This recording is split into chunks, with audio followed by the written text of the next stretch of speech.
तो आज हम IIT JEE की प्रेडिक्स के क्वेश्चंस करेंगे इक्विलिब्रियम प्रॉब्लम पे, जैसे जैसे क्वेश्चंस आए हुए हैं। क्वेश्चन आपको स्टार्टिंग में दिख ही गया होगा, है ना। तो फर्स्ट क्वेश्चन क्या है अपना, उसमें बताया गया, मैं डायग्राम बना देता हूँ। इस तरह से एक रिजिड सपोर्ट है, फिर यहाँ पर एक ब्लॉक को ऐसे रखा गया है। ये एंगल अपने को बताया गया 45 डिग्री है। फिर इसको ऐसे अटैच किया गया, यहाँ पर एक मास रखा, उसके कैपिटल एम, ये स्मॉल एम था, ये अपना कैपिटल एम है। और इसको हॉरिजॉन्टल से थीटा एंगल पर एक दूसरी स्ट्रिंग से इस तरह से टॉट किया गया है, ये एंगल थीटा। इस तरह से क्वेश्चन बना हुआ है और बोला गया if the system is in equilibrium, और चार ऑप्शन आपको दिख रहे होंगे, then find out the relation between theta, capital M and small m. ये कैपिटल एम है। अब देखो इस क्वेश्चन को कैसे अप्रोच बनाना चाहिए। हमें तो कॉन्सेप्ट क्लियर है, जब भी इक्विलिब्रियम दिख गया तो हमें समझ में आ गया कि फोर्स बैलेंस करना है। ओके,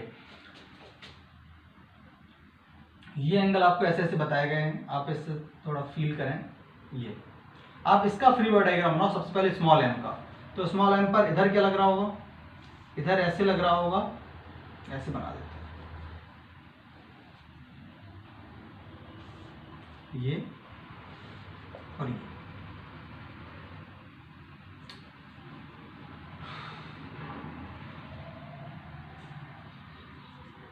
नीचे क्या लगेगा, स्मॉल एम जी, ठीक है। और ये एंगल 45 है, तो ये एंगल भी 45 है, ये एंगल भी 45 है। यहाँ टेंशन कैसे जनरेट करोगे, ऐसे और ऐसे, यहाँ भी कैसे, ऐसे और ऐसे। कट कर दो यहाँ पर। आपने यहाँ टेंशन मान लो T और यहाँ भी क्या माना T। ये तो स्ट्रिंग चेंज होगी, तो अच्छा इसमें भी टेंशन ऐसे ऐसे डिनोट करोगे, तो इसे मैं बोल देता हूँ T1 और इसे बोल देता हूँ T1, या ठीक है T1 T2 T2 ले लिख देते हैं, ठीक। ओके, तो इस T1 का इधर कंपोनेंट क्या आएगा, एक कंपोनेंट आएगा इसका इधर, तो इधर आएगा T1 cos 45, और ऊपर की साइड क्या आ जाएगा, ऊपर की साइड आ जाएगा T1 sin 45। इसी तरह से ये भी T1 है, तो इसका इधर कंपोनेंट क्या हो जाएगा, T1 cos 45, और उधर क्या हो जाएगा T1 sin 45। तो उसे मैं 2 कर देता हूँ, समझ में आया ना। तो वो इसका कंपोनेंट आएगा एक इधर एक ऊपर, और इसका एक आएगा इधर और एक आएगा ऊपर। तो ये दोनों तो देखो इक्वल हैं, तो इन दोनों ने एक दूसरे को कैंसिल आउट कर दिया। इस इक्वेशन से एक बात बोली जा सकती है कि 2T1 sin 45 that is 1/√2 is equal to small mg। तो यहां से T1 का वैल्यू हो जाएगा mg/√2। क्लियर है चीज, है ना। आप ध्यान से देखो, कोई रॉकेट साइंस नहीं, इसमें बिल्कुल सिंपल सा क्या किया गया है। ये T1 था, सबसे पहले क्या करना है, टेंशन लिख दिया, एक ही स्ट्रिंग है यहाँ से लेके यहाँ तक, तो T1 ऐसे लिख दिया, ऊपर क्या लिख दिया T2, ठीक है। फिर इस T1 के दो कॉम्पोनेंट किए, तो इधर वाला कॉम्पोनेंट क्या हो जाएगा, इस T1 का ये एंगल 45 है ऐसे, तो इस T1 का इधर क्या कॉम्पोनेंट क्या हो जाएगा, T1 cos 45, और इसका एक कॉम्पोनेंट का इधर हो जाएगा T1 sin 45। ठीक इसी तरह से इसका इधर क्या होगा T1 cos 45, और इसका इधर क्या होगा T1 sin 45। तो एक दूसरे पर इक्वल फोर्स लगे, तो बैलेंस कर दिए तो कैंसिल आउट हो गए। और ऊपर के डायरेक्शन में दो लग रहे हैं फोर्स, कौन से, T1 sin 45, T1 sin 45, उनको ऐड कर दिए तो 2T1 sin 45 is equal to mg। यहां से T1 का वैल्यू आ गया। क्लियर है, ओके। अब आप देखो इस कैपिटल एम पे ध्यान से देखा जाए तो इस T2 का इधर कंपोनेंट आएगा हॉरिजॉन्टल डायरेक्शन में T2 cos थीटा, और ऊपर की तरफ आएगा T2 sin थीटा। नीचे क्या आएगा, कैपिटल mg। एक और फोर्स आएगा, ध्यान समझना, गड़बड़ मत करना, यही गड़बड़ करते हैं लोग।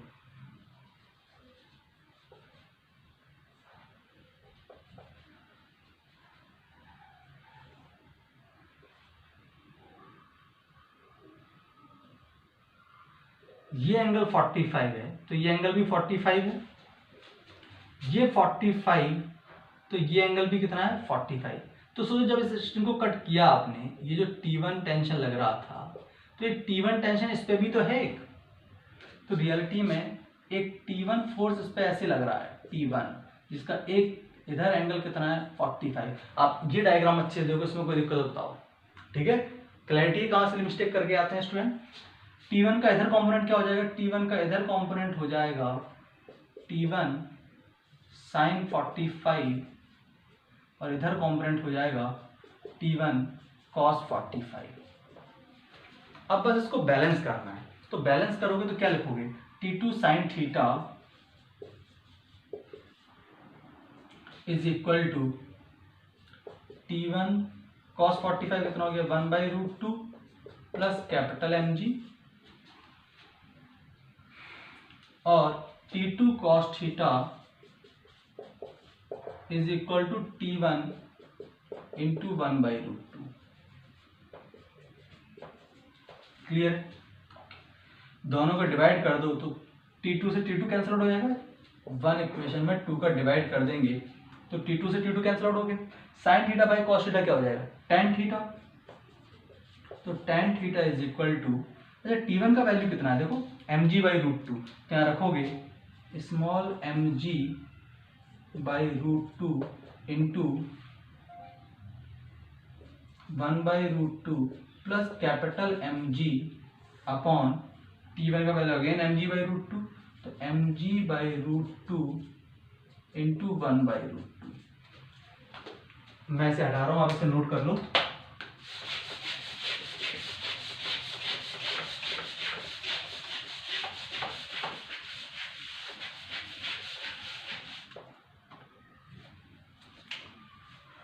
तो tan theta is equal to क्या हो जाएगा, tan theta is equal to हो जाएगा small mg/2 plus capital mg upon small mg/2। इसका डिवाइड कर दो तो tan theta is equal to हो जाएगा, इसके इसमें डिवाइड किया तो 1 plus capital mg upon small mg/2, 2 को ऊपर भेज दो, g से g कैंसिल आउट हो गया, तो tan theta is equal to आ गया 1 plus 2 capital M upon small m। आप ऑप्शन में देखो ये क्वेश्चन में आंसर आपको मिलेगा। आप ध्यान से देखोगे क्वेश्चन थोड़ा सा कैलकुलेटिव था, बट इसमें कॉन्सेप्चुअली कोई टफ कॉल नहीं थी, है ना। तो इस तरह से ऐसे क्वेश्चन को हम सॉल्व कर सकते हैं। जब भी इक्विलिब्रियम में आएगा फिर आपको सिर्फ क्या करना है, नेट फोर्स बैलेंस करना है और ध्यान समझना है कि ऐसी कोई चीज रह ना जाए जो हमसे सिली मिस्टेक करा दे। ठीक है, चलो स्क्रीन स्टॉप करके इसे नोट करो, फिर अगला क्वेश्चन करते हैं।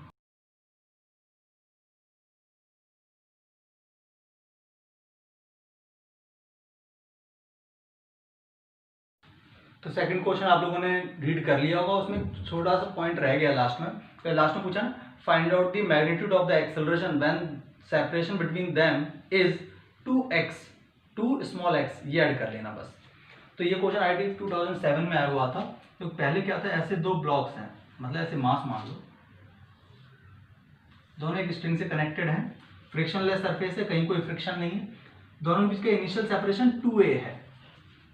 अब हमने क्या किया, इसके मिडिल पर एक कांस्टेंट फोर्स लगाया F।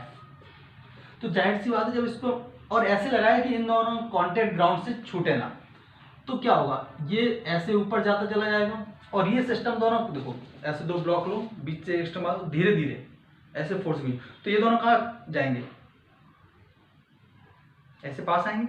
तो जब सिचुएशन कुछ ऐसी हो जाए, कैसी, मैं इसको साइड में जगह कम है यहां बना देता हूं, जब सिचुएशन ऐसी हो जाए कि उनके बीच का सेपरेशन 2x रह जाए, तो सिचुएशन क्या होगी देखो,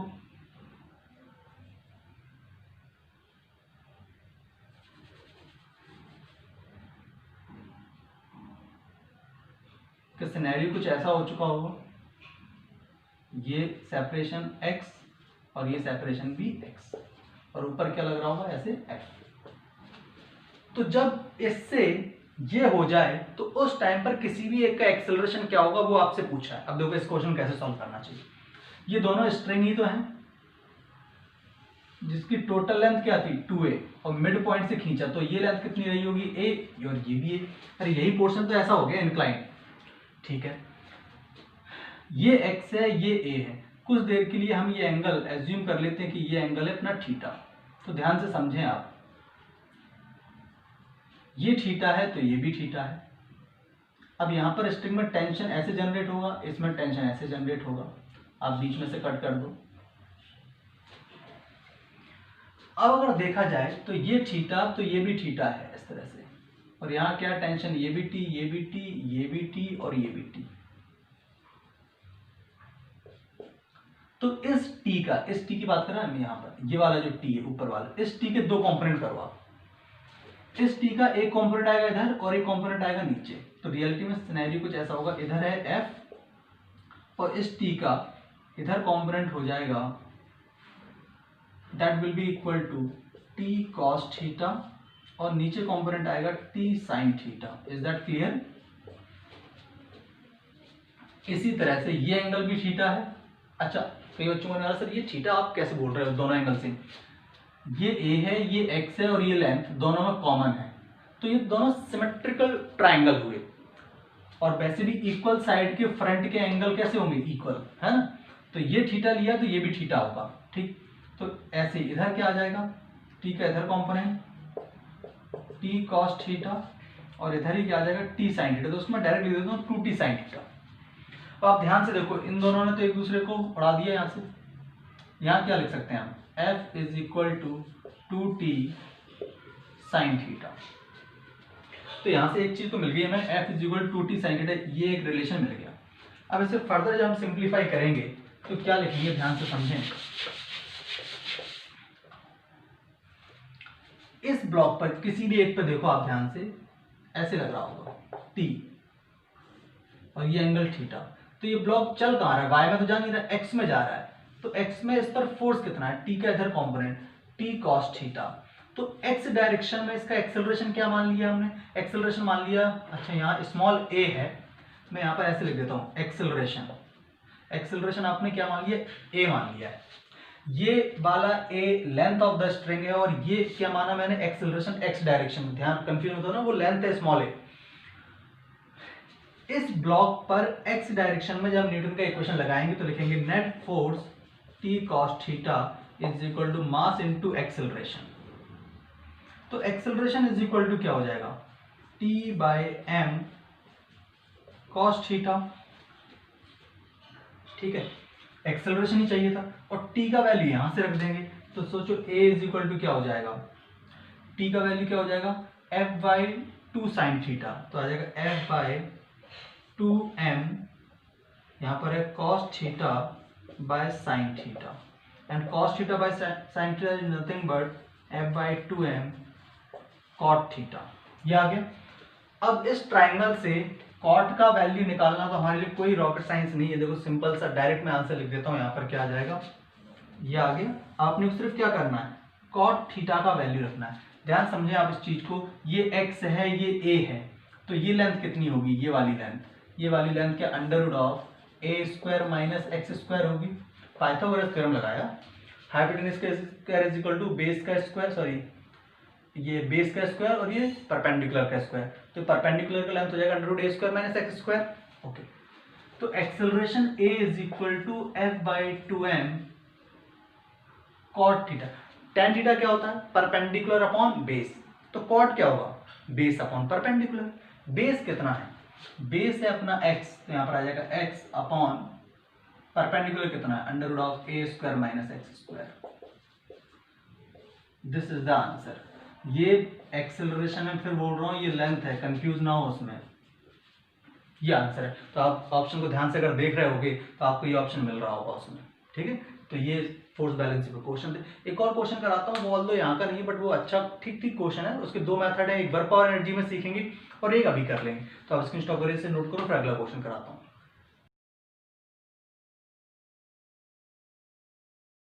तो कैसे सॉल्व करना है, बोला क्या है क्वेश्चन को, पहले उसको फील करते हैं। उसने बोला कि एक बॉल को लिया आपने ऐसे और ऐसे हाथ से ऐसे ऊपर लेके आए, ऐसे पकड़ा, अभी फेंका नहीं। देखो एक तो तरीका ये कि यहीं से फेंक दो, ऐसे नहीं फेंका। उसने बॉल को ऐसे लिया रेस्ट कंडीशन से और ऐसे फोर्स लगाते हुए ऊपर लेके आया, ऐसे बॉल ली हाथ में और ऐसे फोर्स लगाते हुए ऊपर लेके आया। जब इस पॉइंट पे स्पीड लेके आया ऐसे, देखो ऐसे फोर्स लगा के आओगे इस पॉइंट पर, तो इस पॉइंट पर कुछ ना कुछ स्पीड अटेन कर लेगी बॉल। उस टाइम पर उसने उसको फेंका है, ऐसे लेके आया और छोड़ दिया। तो बोला गया कि जब ऐसा समझो यहाँ पर हाथ था, ये इस तरह से बॉल थी, अब हाथ बनाने वाला नहीं हूं मैं, यहां से 0.2 मीटर ऊपर तक पर्सन बॉल को लेके आया तो जाहिर सी बात है बॉल ने कुछ स्पीड अटेन कर ली होगी, और यहां से फिर बॉल ऐसे गई और फाइनली कितना मीटर और 2 मीटर और ऊपर गई। तो जिस पॉइंट पर ऊपर गई उस पॉइंट पर स्पीड क्या हो जाएगी, 0 हो चुकी होगी, क्योंकि उसके बाद ही तो ऊपर जाना बंद करेगी। तो आपसे बोला कि इस पर्सन ने इस बॉल को यहां से यहां तक में जो फोर्स प्रोवाइड कराया है ना, उसका वैल्यू कैलकुलेट करना है ना। और आंसर आपने देख लिया होगा 22 आएगा। इसका देखते हैं। सबसे पहले तो ये सोचो कि अगर यहां से लेके इस पॉइंट से प्रोजेक्ट किया तो इस पॉइंट में कुछ ना कुछ स्पीड अटेन कर ली होगी बॉडी ने, उसको हमने नाम दे दिया u। यहां से लेके यहां तक के लिए अगर हम v square is equal to U square plus 2as apply कर दें तो ध्यान से देखो v क्या हो चुका है 0, 0 is equal to U square minus 2 into 10 into 2, तो u इज इक्वल टू हो गया √40 मीटर पर सेकेंड। तो ये बात तो समझ में आ गई कि बॉल जब यहां से एक्सेलरेट होती है, एक्सेलरेट होता है क्यों बोलो, क्योंकि मैं फोर्स लगा रहा हूँ, तो एक्सेलरेशन आ रहा है। तो बॉडी यहाँ, अच्छा यहाँ इनिशियल स्पीड कितनी है बॉडी की 0, यहाँ से एक्सेलरेट होती जब यहाँ पहुंची तो उसने स्पीड अटेन कर ली 40 मीटर पर सेकंड का अंडर रूट, ये कंफर्म हो गया। ठीक, इसी तरह से यहाँ से लेके यहाँ तक के लिए वापस से जब हम v square is equal to U square plus 2as apply करने जाएंगे तो v कितना है, अब यहां से लेके यहां तक के लिए v कितना है, ये u कितना है √40, तो हो जाएगा 40 is equal to 0 plus 2 into acceleration into 0.2। आप ये समझो ये क्या लिखा मैंने।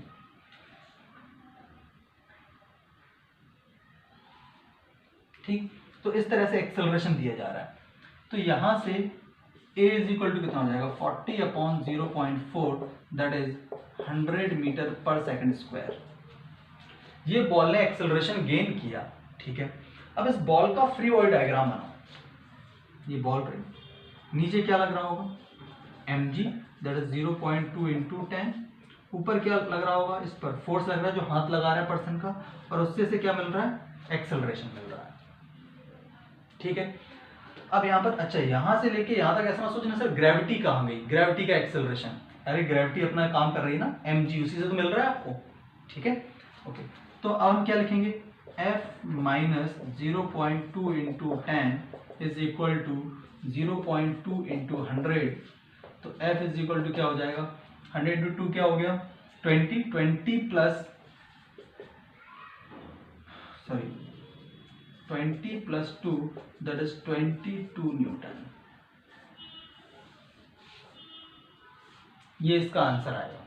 ठीक है, तो ऐसा क्वेश्चन, इस क्वेश्चन को वर्क पावर एनर्जी से भी कर सकते हैं। Work done by force is equal to हम लिख सकते हैं, थोड़ा सा फील कर सकते हैं।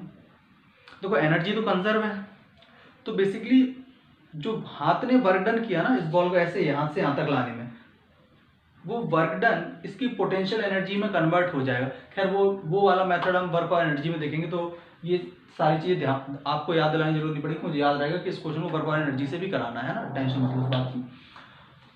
ऑल्दो इसका एक सेकंड मेथड जो वर्क पावर एनर्जी से है वो इससे बहुत जल्दी क्वेश्चन को सॉल्व कर लेंगे, बट उसकी रियल फील वहीं पर आए, क्योंकि अभी आपको एनर्जी कंजर्वेशन क्यों होता है, कैसे होता है, और वर्क डन क्या चीज होती है वो अभी नहीं आता। तो जाहिर सी बात जब वो वहां निकालेंगे तो समझ में आएगा आपको। ठीक है, चलो स्क्रीन स्टॉप कर इस क्वेश्चन को भी नोट कर लो, फिर आगे बढ़ते हैं।